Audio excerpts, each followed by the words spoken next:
से हुनर। नमस्कार, एक बार फिर से आप सभी का स्वागत है। और आज की क्लास में हम बात करने वाले हैं बहुत सारे इंपॉर्टेंट क्वेश्चंस करने वाले हैं, कुछ एक्सरसाइज के बहुत सारे प्रॉब्लम्स का सॉल्यूशंस, ताकि आपकी कमांड बहुत ही अच्छे ढंग से बन करके आ जाए। पिछले क्लास में हमने डिस्कस कर रहे थे कि हम किस तरीके से एक डिफरेंशियल इक्वेशंस को बना सकते हैं।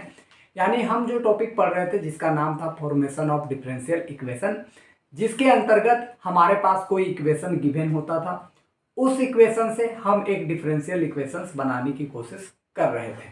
अच्छा जी, उसकी मेथड की अगर हम बात करें तो कोई भी इक्वेशंस दिया है तो हमारे पास उस इक्वेशन में जितना कांस्टेंट होता था उतना बार हम उस डेरिवेटिव करते थे और उस कांस्टेंट टर्म को हटा देते थे, तो हमारे पास एक डिफरेंशियल इक्वेशंस बन करके आ जाता था। जैसे अगर उसमें एक कांस्टेंट है तो एक बार डेरिवेटिव किए, अगर वो कांस्टेंट टर्म ऑटोमेटिक हट गया तो भैया वही हमारा सॉल्यूशन हो गया।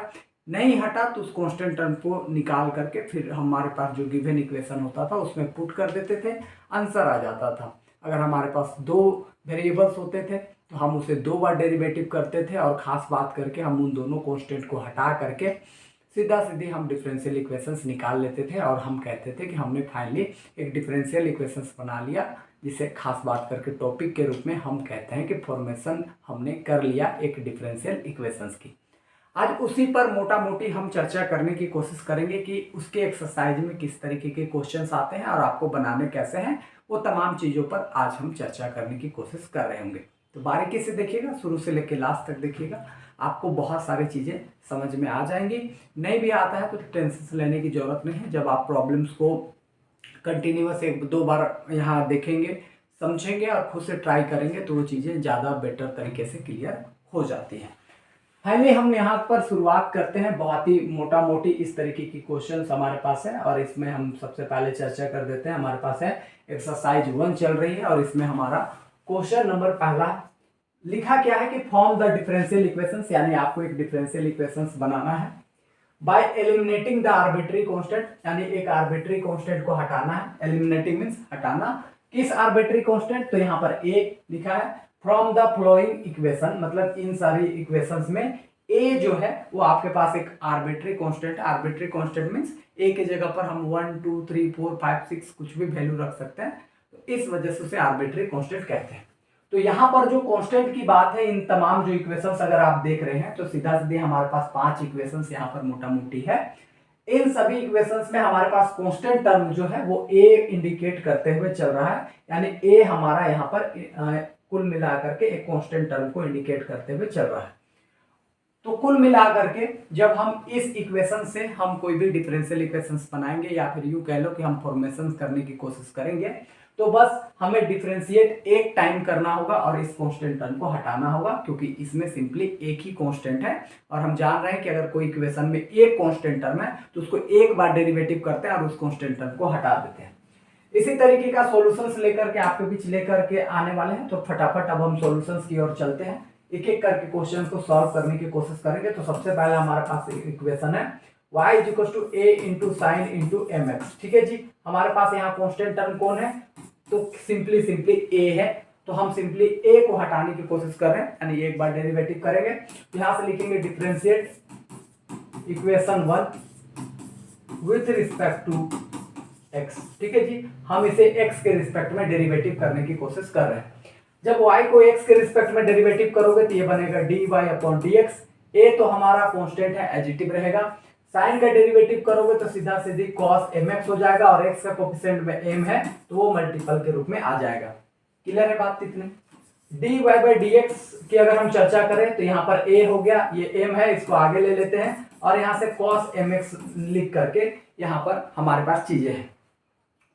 अब यहाँ पर एक कांस्टेंट टर्म a था और उसको हटाने के लिए हमने एक बार डेरिवेटिव भी कर दिया, लेकिन a ऑटोमेटिक रूप से नहीं हटा, तो हम क्या करेंगे, यहाँ से a की वैल्यू निकाल लेंगे और यही a की वैल्यू को हम इक्वेशन 1 में पुट कर देंगे तो हमारा काम हो जाएगा। तो इस a की वैल्यू निकालने के लिए हम ये जो बाकी सारे टर्म आप देख रहे हैं यहाँ पर, थोड़ी सी अगर हम चर्चा करें, बाकी सारे टर्म m × cos mx, तो इसको हम यहाँ पर लेफ्ट हैंड साइड में ले लाएंगे। तो अगर इसे लेफ्ट हैंड साइड में ले लाओगे तो 1 अपॉन यहाँ पर बनेगा m × cos mx बनेगा। एंड इधर में बनेगा dy by d x is equal to right hand side में a बनेगा। तो इसका मतलब है कि a की वैल्यू अब हमारे पास निकल चुका है। इस a की वैल्यू को हम सीधा सीधी इक्वेशन 1 में पुट करेंगे। तो इन दिस केस हम वही यहां पर लिखने की कोशिश करते हैं। तो हम क्या करेंगे, यहां से लिखते हैं putting the value of a in equation number 1 में पुट करने की कोशिश कर रहे हैं। तो यहां से देखो हमारे पास क्या बन करके आएगा, y इज इक्वल टू एक जगह पर इतना वैल्यू पुट करोगे यानी कि 1 upon m into cos m x and dy by d x. तो हमने इतना पुट कर दिया और यहाँ पर है हमारे पास कुल मिला करके साइन एम एक्स, तो कुल मिला करके साइन एम एक्स लिख देंगे। अब यहाँ से देख लो y is equal to 1 by m, तो m है। अब जरा देखो ऊपर में है साइन एम एक्स, नीचे है कॉस एम एक्स, तो क्या हम इसको 10 mx लिख सकते हैं? तो आप बोलोगे बिल्कुल सर, हम इसे 10 mx तो लिख ही सकते हैं क्योंकि हम जानते हैं कि साइन अपॉन कॉस 10 होता है। और यहाँ पर है बाकी dy बाई डी एक्स, तो हम वो लिख लेंगे।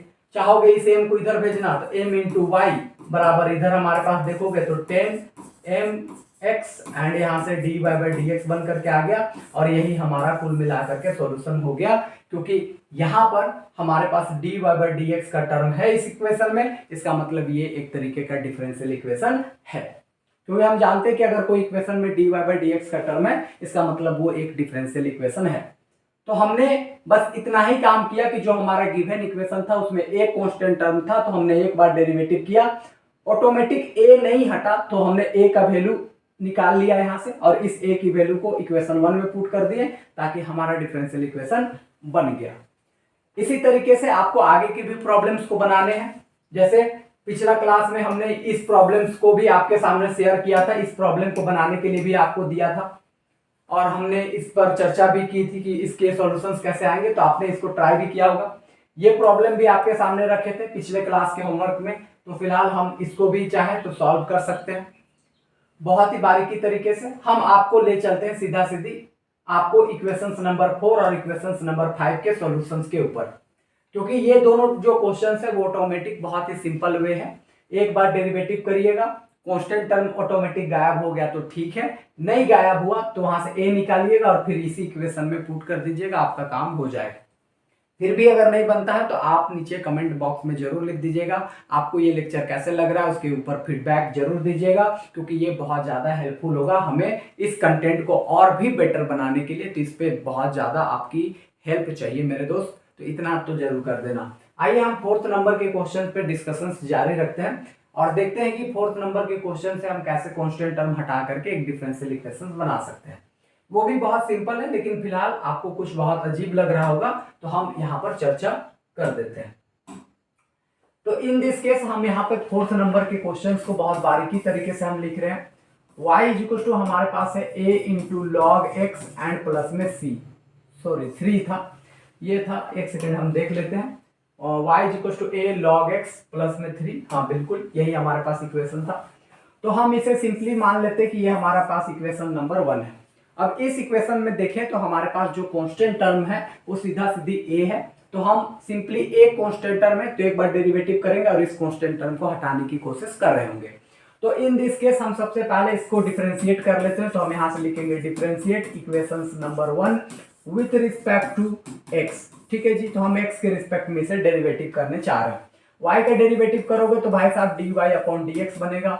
a तो a हो गया, log का डेरिवेटिव करोगे तो 1/x और 3 तो कांस्टेंट टर्म है उसका डेरिवेटिव करोगे तो 0। यहाँ से देखोगे तो भाई साहब dy by d x is equal to, यहाँ से देखोगे तो a अपॉन में x बन गया, क्योंकि a इंटू 1 a और नीचे x तो x हो गया। अब इस इक्वेशन में अगर आप देखो तो हमने एक बार डेरिवेटिव किया लेकिन a ऑटोमेटिक हटा नहीं है, ठीक है। कई बार ऐसा भी इक्वेशन आएगा जब आप एक बार डेरिवेटिव करोगे a ऑटोमेटिक हट जाएगा, तो यही हमारा एक सॉल्यूशन हो जाता। मान चलो अभी आपने डेरिवेटिव किया और यहाँ a का टर्म नहीं आता, a का टर्म नहीं आता, केवल 1/x आता, तो हमारा सॉल्यूशन यही हो जाता, ठीक है। इस बात को ध्यान रखिएगा कि हमने एक बार डेरिवेटिव किया और यहाँ a का टर्म अगर नहीं होता तो यही सॉल्यूशन हो जाता। लेकिन इस केस में क्या हुआ कि 1/x तो है लेकिन यहाँ पर a भी हमारे पास इन्वॉल्व है, तो हम a को अब यहाँ पर एक वैल्यू के रूप में यूज करेंगे, यानी यहाँ पर a की वैल्यू निकाल करके और इस इक्वेशन में पुट करेंगे। तो होगा कैसे, इस x को इधर भेजेंगे, x into d y by d x हो जाएगा एंड राइट हैंड साइड में ए बचेगा। क्यों जी? क्योंकि 1/x है, एक्स को इधर भेजे तो x into d y by d x and left right hand side में हमारे पास ए बचा। अब इस ए की वैल्यू को हम यहाँ पुट कर देंगे, हमारा काम हो जाएगा। तो यहाँ से लिखेंगे पुटिंग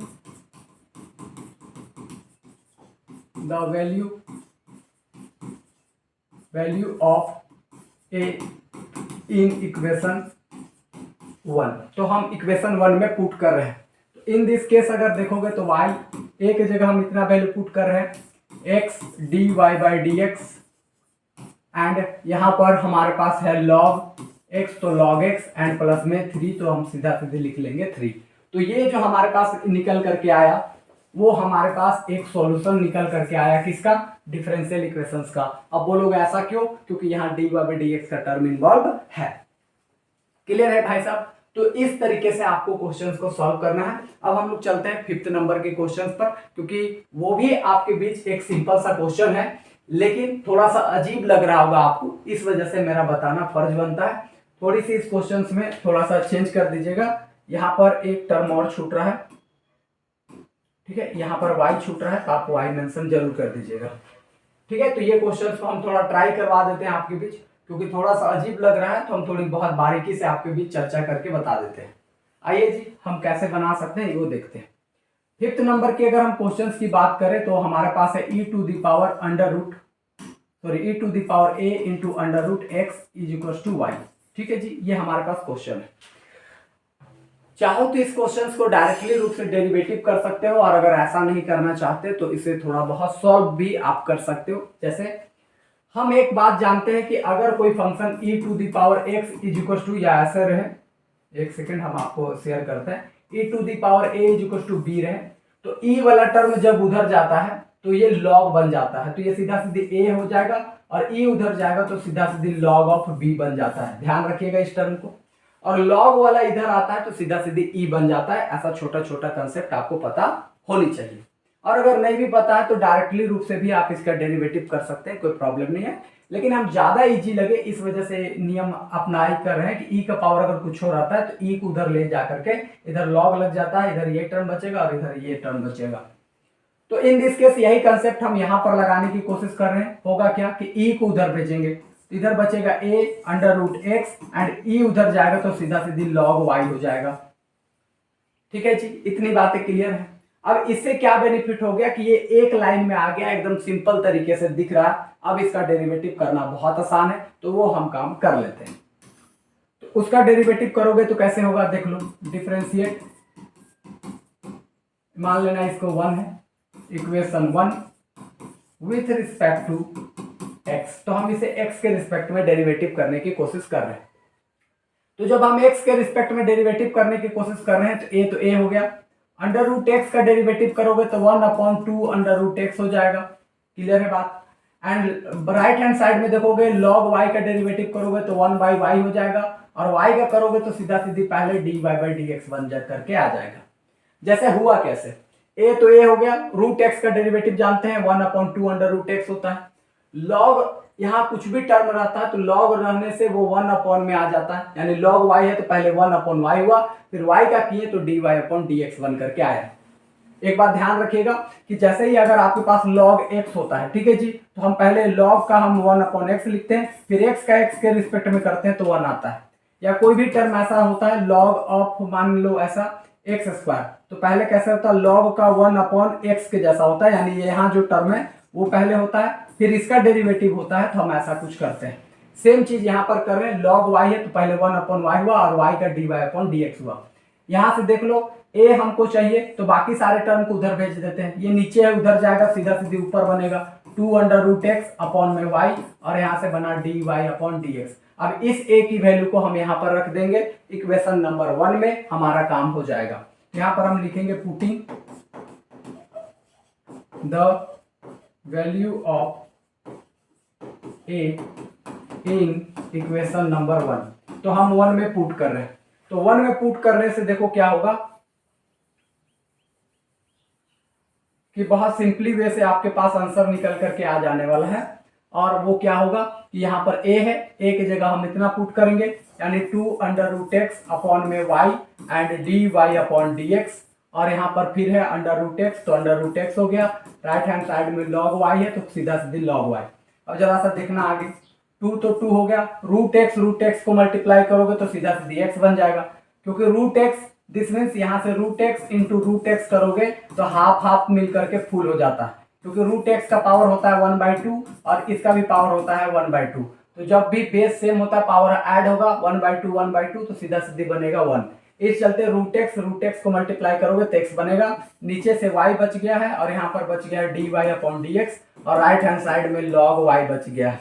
चाहो तो इस y को उधर भेज सकते हो, तो 2x dy upon dx and यहाँ पर y इंटू लॉग y ये हमारे पास बन करके आएगा और ये हमारे पास एक डिफरेंशियल इक्वेशंस बन करके आ गया। तो उम्मीद है कि ये छोटी छोटी कंसेप्ट आपको बहुत अच्छे तरीके से क्लियर हो गया होगा। फिर भी अगर कोई डाउट रहता है तो आप कमेंट बॉक्स में लिख सकते हैं। कुछ सजेशंस भी अगर आपको करना है टीचिंग्स के मेथड के अकॉर्डिंग तो भी आप हमें सजेशंस कर सकते हैं, उस पर हम बहुत बारीकी से काम करने की कोशिश कर रहे होंगे। ठीक है, अब हम लोग थोड़ी बहुत आगे इसकी चर्चा को बढ़ाते हैं, समझने की कोशिश करते हैं कि आखिर किस तरीके से हम आगे के क्वेश्चंस को सॉल्व कर पाएंगे। तो फाइनली अब आते हैं हम लोग के पास है सेकेंड नंबर का क्वेश्चन और इस क्वेश्चन में हमारे पास लिखा है find the differential equations corresponding to the family of the curve. हमें एक डिफरेंशियल इक्वेशंस का पता करना है, एक सेकेंड, हमें एक डिफरेंशियल इक्वेशंस की पता करनी है, डिफरेंशियल इक्वेशंस की पता करना पड़ रहा है, इस बात पर हमें चर्चा करनी है। लेकिन वो कैसा कर्व है, तो फैमिली ऑफ द कर्व है जिसका इक्वेशन इस तरीके से दिया हुआ है, where c is the arbitrary constant, यानी सी यहाँ पर क्या है तो कोई भी कांस्टेंट हो सकता है, ये हमें ध्यान में रखने चलना है। यानी हमारे पास जो अगर इसकी सॉल्यूशंस की अगर हम चर्चा करने की बात करें तो हमारे पास सबसे पहले जो द गिवन इक्वेशन होगा, इक्वेशन इज, वो हमारे पास क्या होगा तो सीधा सीधी 4y is equal to c into c minus 2x का यहाँ पर होल स्क्वायर बन करके आएगा। ये हमारे पास गिवन इक्वेशन है और इस इक्वेशन में हमारे पास c जो है वो एक आर्बिट्री कांस्टेंट है, यानी c को ही हटाना है। और c क्योंकि अकेला है तो हम सिंपली एक ही बार डेरिवेटिव करेंगे और c को हटाने की कोशिश करेंगे। तो आइए जी हम वो काम कर लेते हैं यहाँ से। तो हम यहाँ से लिखेंगे डिफरेंशिएट इक्वेशन 1, मान लेते हैं किसको 1 मान लेते हैं, with respect to x, x के रिस्पेक्ट में डेरिवेटिव कर रहे हैं तो 4 तो 4 हो गया, y का डेरिवेटिव करोगे तो dy अपॉन dx बनेगा। c तो खैर कांस्टेंट है सर, वो तो बाहर जैसा है वैसे ही रहेगा। अब c माइनस 2x का होल स्क्वायर है तो पहले 2 आएगा मल्टीपल में, इसका पावर में होगा एक कमी, यानी कि सीधा सीधी c माइनस 2x का पावर 1 और अंदर का डेरिवेटिव करोगे तो c तो कांस्टेंट है 0 और माइनस 2x का डेरिवेटिव करोगे तो सीधा सीधे 2 बनेगा। इन दिस केस अगर इसको सॉल्व करना चाहो तो कर सकते हैं, 4 dy अपॉन में dx, राइट हैंड साइड में देखोगे तो यहाँ से 2c और यहाँ से देखोगे तो 0 माइनस 2 दिस मीन्स माइनस 2 आ गया बाहर और c माइनस 2x तो 2x। इसको थोड़ा बहुत और सॉल्व करते हैं तो देखते हैं कि हमारे बीच क्या रिजल्ट बन करके आ रहा है। यहाँ से देखेंगे तो 4 dy अपॉन में dx and right hand side में अगर देखोगे तो minus 2 into 2c this means minus 4c और यहाँ से देखोगे तो सीधा सीधी c माइनस 2x हमारे पास ये बन के आ रहा है। क्लियर है, 4 से हम 4 को कैंसिल कर सकते हैं तो इधर बचा dy by dx and right hand side में इधर बचा माइनस c और c माइनस में 2x। क्लियर है बात इतनी। अब ध्यान से समझो कि यहाँ पर जो सिचुएशन है कि हमें c को गायब करना है, एक बार डेरिवेटिव किए c ऑटोमेटिक गायब नहीं हुआ है तो हम क्या करेंगे, अब यहाँ से c निकालने की कोशिश करते हैं और c जैसे ही निकलेगा उस c की वैल्यू हम इक्वेशन 1 में पुट कर देंगे, हमारा आंसर निकल के आ जाएगा। तो हम क्या करते हैं थोड़ा सा इसको सॉल्व करते हैं, dy अपॉन में dx, राइट हैंड साइड में देखोगे तो minus c into c this mean minus c square, minus minus plus this mean 2xc हमारे पास बन के आएगा। अब हम क्या करते हैं सभी टर्म को एक साइड लाते हैं तो माइनस c को इधर ले लाएंगे तो प्लस c, इस वाले को लाएंगे तो माइनस 2xc और यहाँ पर देख लोगे तो ये बनेगा dy by dx is equal to 0। Clear है बात इतनी। अब यहाँ पर जो सवाल है या इसकी जब हम सॉल्यूशंस करेंगे तो यहाँ पर देखो कि c ऑटोमेटिक निकल नहीं रहा है, ऐसा क्यों जी, क्योंकि c जो है अब वो क्वाड्रेटिक इक्वेशन में बन करके हमारे पास आ रहा है, क्योंकि c square minus 2xc plus में dy by dx is equal to 0 के जैसा है। तो इन दिस केस ये c के टर्म में अब एक क्वाड्रेटिक इक्वेशन बन करके आया। अब क्योंकि ये c के क्वाड्रेटिक इक्वेशन में बन करके आया तो अब हमको यहाँ से c का वैल्यू निकालने के लिए एक बेहतरीन सा फार्मूला यूज करने की जरूरत होता है। और वो फार्मूला क्या है तो आप बहुत बारीकी से जानते हैं, और वो क्या था ध्यान से समझिएगा, बहुत बारीकी से आप समझ पाते हैं, इसमें किसी तरीके का कोई दिक्कत होने वाली बात नहीं, आप समझ सकते हैं। जैसे हम लोग के पास ये इक्वेशन होता था ax² प्लस में bx plus c equal to 0। ठीक है जी, जब हमारे पास कोई क्वाड्रेटिक इक्वेशन होता था ax² plus bx plus c equal to 0, तो यहाँ पर x की वैल्यू निकालने के लिए, यानी जो क्वाड्रेटिक होता था, जैसे x यहाँ पर स्क्वायर के फॉर्म में है, x की वैल्यू निकालने के लिए एक फॉर्मूला यूज करते थे minus b plus minus √b² minus 4ac बटा 2 इंटू ए, हम ये फॉर्मूला यूज करते हुए चलते थे। क्लियर है बात? यानी कि यहाँ पर पहले माइनस b लेते थे और √b² minus 4 into a into c and upon में 2 इंटू ए, ये हम फॉर्मूला यूज करते हुए चलते थे। सेम लाइक दिस यहाँ पर थोड़ी बहुत अगर आप ध्यान दे करके अगर चलो तो ये क्वाड्रेटिक इक्वेशन कुछ ऐसा टर्म का दिख रहा है। इसके अगर आगे हम 1 लगा दें तो 1 into c² minus 2c and plus में dy/dx। तो अगर छोटा मोटा अगर हम आपको कंसेप्चुअली बताएं तो यहाँ पर जो आने वाला टर्म होगा वो इस a के जैसा दिखेगा, यहाँ पर जो आने वाला टर्म होगा वो सीधा सीधी b के जैसा दिखेगा, और ये जो टर्म है वो हमारा c के जैसा दिखेगा, और जो x के जैसा दिख रहा है वो हमारा c दिख रहा है। ध्यान से समझो, ये हमारा c दिख रहा है जो x के जैसा है। अगर इन दोनों इक्वेशंस को कंपेयर कर पा रहे हैं आप बहुत बारीकी से तो थोड़ा ध्यान से देखिएगा। यहाँ है x² तो यहाँ है c², यहाँ है x तो यहाँ है c, और बाकी तो जो कांस्टेंट यहाँ पर है तो ये भी कांस्टेंट है, और यहाँ पर जो आने वाला टर्म है वो यहाँ पर 1 है, यहाँ पर जो b की जगह आने वाला टर्म है वो पूरा पूरी -2x है, और यहाँ पर c की जगह जो आने वाला टर्म है वो सीधा सीधे dy/dx है। तो कहने का मतलब है कि हम इस फॉर्मूला के यूज करते हुए c का वैल्यू यहाँ से निकालेंगे, और वो कैसे ध्यान समझो, क्योंकि ये c के रिस्पेक्ट में चल रहा है। तो देखो c के रिस्पेक्ट में हम कैसे निकाल सकते हैं, देख लीजिए c equal to minus b की जगह कितना है जी, तो b की जगह ये पूरा वैल्यू -2x है, ये पूरा -2x यहाँ से ले लेंगे, -2x प्लस माइनस √b की जगह कितना है जी, यहाँ पर -2x जिसका यहाँ पर करना है स्क्वायर, तो -2x का यहाँ पर कर दिया होल स्क्वायर, -4 a की जगह पर इसका कोफिशिएंट होता है तो दिस मींस ये 1 है, तो सीधा सीधी लिख लेंगे 1। c की जगह हमारे पास कितना है जी, तो देख रहे हैं यहाँ पर dy/dx है, तो सीधा सीधी यहाँ लिख लेंगे dy/dx। तो ये हम काम कर लिए। अपॉन में अगर हम देखें तो 2 इंटू ए, और a की जगह इसका वैल्यू सीधा सीधी 1 है, तो सीधा सीधी हमने लिख दिया 1।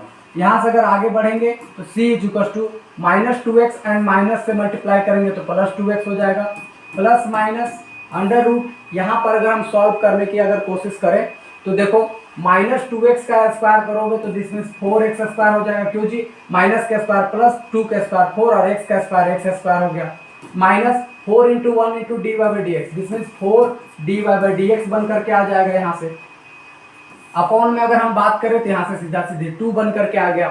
थोड़ी बहुत और सॉल्व कर लेते हैं, थोड़ी बहुत अगर और सॉल्व करोगे तो c इक्वल टू यहाँ से देख लो 2x, तो 2x प्लस माइनस दोनों से 4 हम कॉमन निकालेंगे, तो रूट से अगर 4 कॉमन निकलेगा तो बाहर निकलेगा कितना, 2। जैसे हम लोग जानते हैं कि रूट के अंदर 4 है तो इसका वैल्यू कितना होता है 2, तो पहले दोनों से 4 कॉमन निकाले तो बाहर निकल के वो 2 बना, यहाँ पर अंदर में बचा x² एंड यहाँ पर बचा हमारे पास माइनस dy/dx एंड अपॉन में 2, तो 2।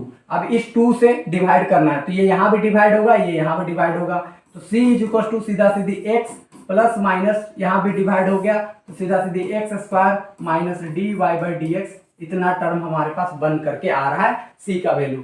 अब इस c की वैल्यू को हम इक्वेशन नंबर 1 में पुट करेंगे तो हमारा काम हो जाएगा। तो मोटा मोटी इस तरीके से आपको कंसेप्चुअली बनाना था। ये क्वेश्चन थोड़ा सा बड़ा क्वेश्चन में से है तो आपको घबराने की जरूरत भी उतना नहीं है कि आप बहुत ज्यादा सोच रहे हैं। हाँ, अगर आपको थोड़ी बहुत यहाँ समस्या आया होगा यहाँ पर तो ध्यान से एक बार फिर से देख लीजिए। हमारे पास कोई भी इक्वेशन अगर इस फॉर्म का होता है,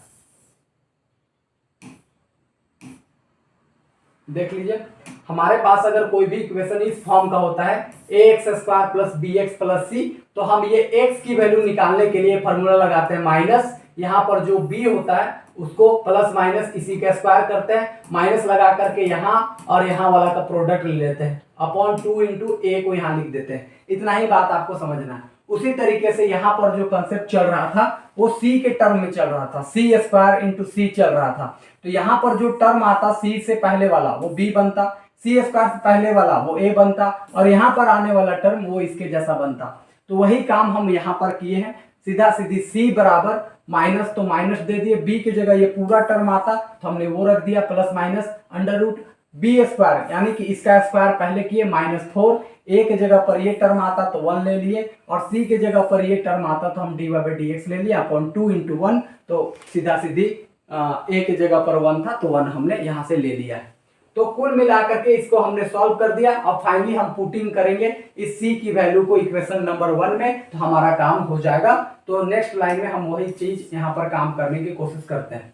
थोड़ा सा इसको छोटा करते हैं, ठीक है जी। हमारे पास यहाँ पर देख लो, ये हमारे पास एक इक्वेशन है और इस इक्वेशन में अब सी की वैल्यू हमें रख देना है, काम हमारा हो जाएगा। तो हम नेक्स्ट लाइन में वही चीज यहाँ से लिखने की कोशिश करते हैं। यहाँ से लिखेंगे पुटिंग द वैल्यू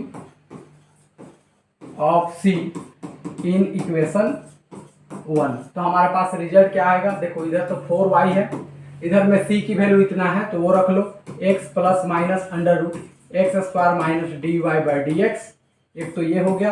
फिर इसके अंदर में भी है तो हम वो लिख लेते हैं x plus minus under root x square minus d y by d x, and यहाँ से देखोगे तो कुल मिलाकर के -2x है और इसमें होल स्क्वायर है। क्लियर है इतनी बातें? अब ध्यान से समझो, यहाँ से आगे बढ़ोगे तो ये 4y, यहाँ से बढ़ोगे तो x plus minus under root x square minus d y by d x है, ये तो लिख ही दिए हैं। यहाँ से देखो x में से -2x करोगे तो -x बचेगा, देख लो एक x है उसमें -2x कर रहे हैं तो -x बचा, प्लस माइनस यहाँ पर इतना टर्म बचा x square minus d y by d x का यहाँ पर होल स्क्वायर, और सीधा सीधी ये हमारे पास निकल करके आ जाएगा आंसर। तो कुल मिलाकर के आप यहाँ पर बहुत बारीकी तरीके से इस चीजों को बना सकते हैं, इस तरीके से आप फॉर्मेशन कर सकते हैं। तो उम्मीद है कि ये क्वेश्चन आपको समझ में आया होगा, और कहीं पर भी अगर दिक्कत होता है तो आप जरूर कमेंट करिएगा, कोई बेसिक से रिलेटेड या यहाँ पर जो हमने छोटी सी बेसिक्स अप्लाई किया उस पर दिक्कत है तो भी आप हमसे पूछ सकते हैं। तो कुल मिलाकर के इन तमाम चीज़ों पर चर्चा कर रहे होंगे, ठीक है जी। थोड़ी सी बेसिक्स आपको यहाँ पर फिर से हम समझा देते हैं ताकि आप वो चीज़ों को कभी भी कमांड में ले सकते हैं। जैसे ध्यान समझिएगा, जैसे हम यूँ कहते हैं कि ए एक्स स्क्वायर प्लस में b x plus c equal to 0 होता है, ठीक है ऐसा। तो हम जो ये x वाला टर्म होता है ना उसको निकालने के लिए फॉर्मूला लगाते हैं -b plus minus under root b square minus 4ac upon में 2 इंटू ए लगाते हैं।